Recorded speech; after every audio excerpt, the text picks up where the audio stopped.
KPIX 5 News at 6 starts now. Right now with the battle in Contra Costa County to build 5G cell towers. Good evening, I'm Elizabeth Cook. And I'm Ken Bastida. KPIX 5 Susie Steimle is live in Moraga right now, where neighbors are fighting a plan designed to speed up service. Susie?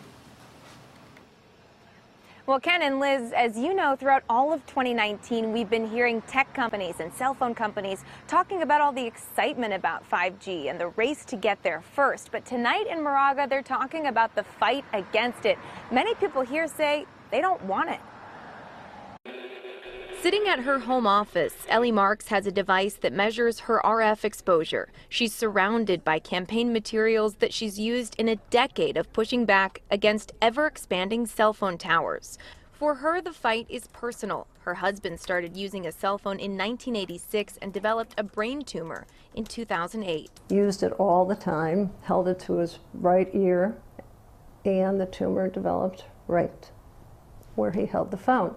Researchers do not agree right now about what constitutes safe RF exposure. The FCC and cell phone companies maintain radiation exposure from cell phones is not dangerous. The FCC is lying to the public. So far, every major study has concluded that it's not having a harmful impact. Thankfully, her husband pulled through, but it was her wake-up call. Now she's taking on 5G. Running parallel to this fight against 5G is the race to be the first country to have it. The U.S. has been competing against China. Now all wireless companies claim they'll have 5G this year. Some have launched already. So what exactly is it? Possibly the way that the internet runs will change because of this technology. Ian Scher is an editor-at-large for CNET News who follows 5G. He says it could change everything from education to AI to healthcare. And for consumers, it's all about speed. So the promise of 5G is that it's going to be significantly faster. So think of being able to download a movie within minutes instead of waiting a long, long time. To maintain this speedy connection, cell phone companies claim they need additional cell towers in communities like Moraga. Ellie says she'd rather see these companies stick to fiber.